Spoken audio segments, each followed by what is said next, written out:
Good morning, car people. I'm Kevin from Stream Cars. Welcome to another wet and windy day in my life as a car trader. I'm up early this morning. I'm about to take this DB9 that you see here in the background off to Phoenix Engineering in Basingstoke for them to give the car a check over before delivering the car to a gentleman in Levenshulme in Manchester.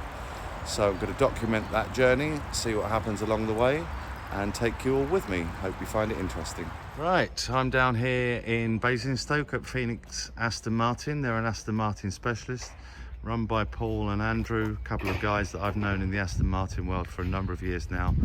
Always help me out. They've squeezed me in this morning to get this DB9 down for a PDI and a check of a cable that's gone a bit loose. Coming into the workshop here, we've got some cars on the ramp. We've got a really lovely V12 Vantage here. This is a special car. Look at the paintwork on this. The metallic flake in that. What would that look like out in the sun? Special Q colour, this one. I'd like to get into one of those one day. We've got some Vantage Roadsters here. And then this very special car. This is an Aston Martin DBS, but it's a UB 2010. It's designed after Ulrich Bez, the Aston Martin CEO, and anyone that knows him knows he likes his quirky colours. And this is a really deep metallic purpley blue with a brown interior. Unfortunately the car's locked. Shame about that, because that would have been funny to show you inside. So yeah, there we go. I'm going to get a video of my car up on the ramp, and Andrew will explain what the problem with the cable is, because it's a common fault but an easy thing to rectify. And then I'll call the customer, tell him it's ready to go, and we can then get on the road to Manchester. Okay, I'm here at Phoenix Engineering in Basingstoke. My friend Paul runs this lovely workshop, and his colleague is about to show me. I brought the car here to have a little check over before we send it on its way. And there's a tiny fault with the gearbox cable, and Andrew's about to tell us what that is. Okay, so when selecting park to stop the car and turn off, this won't actually go into park and comes up with a gearbox interlock issue. The problem being the cable that's a physical emergency release is stuck and has gone through too far. Could be because of adjustment at the top, could be for any reason, but that's why it won't go into park. And now, with that back through, that will now go into park. Clearly it needs the cable adjusting and a modified clip fitting. Okay, so that's what we're going to do. So we finished at Phoenix. We're now at the car wash, giving it a final spruce up, and then I guess I'll be on the road, subject to the customer being available to accept delivery. Getting the full service here this morning. Look, we've got 5 or 6 guys on the car. I'll do a little bit of an update when we're en route, and I'll give you a little bit of information about the car and what I think about it.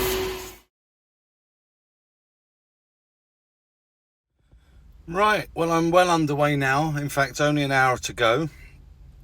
Had a little bit of traffic around Birmingham. That didn't delay me too much.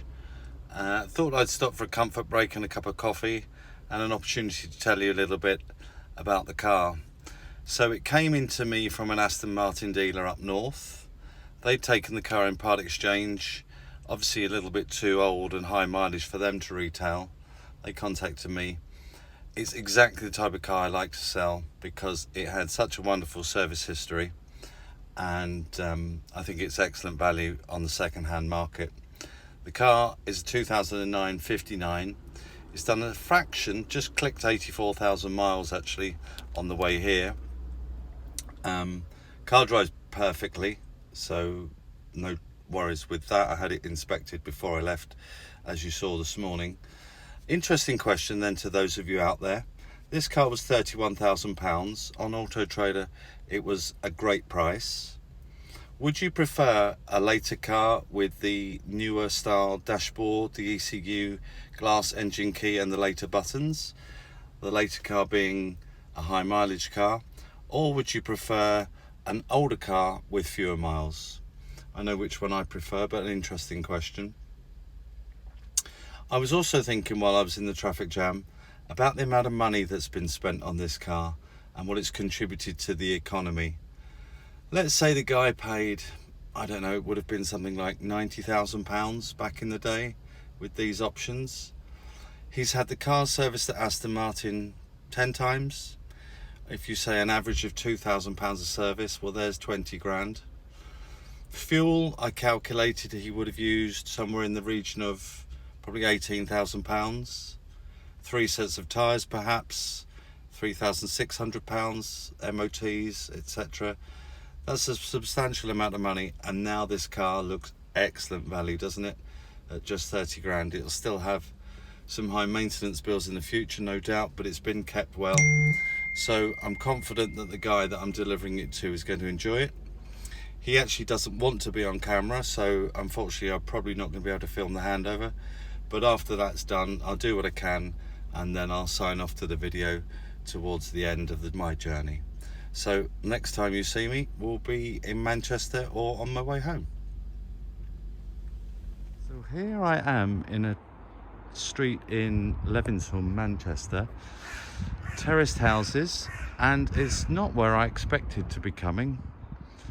But I've just met the gentleman. He can't be on camera for whatever his particular reason is. But in another first, this is his first car, and he's only just passed his driving test. So, I'm staggered. What a lovely car for your first car, hey? Obviously the chap is doing very well for himself. So, yeah, how about that? The car is delivered. How do you think it looks sitting here? It's managed to get up here with no dents or scrapes, and the weather has stayed fine as well.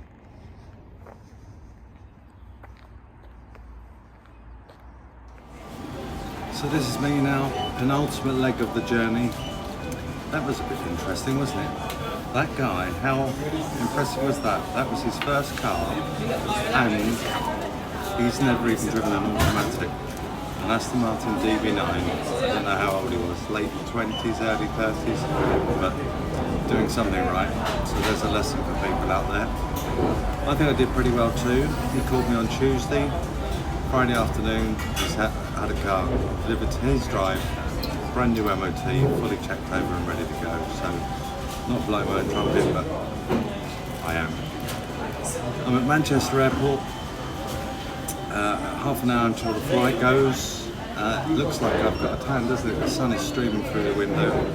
Well, next week I will be getting the tan. I'm off to Miami with my mate Paul Thorpe. We're out there with Watch Royalty ahead of the Miami Grand Prix. Romy Sharp has kindly invited us to his pre-Grand Prix party, so we're meeting up with him and lots of other watch people.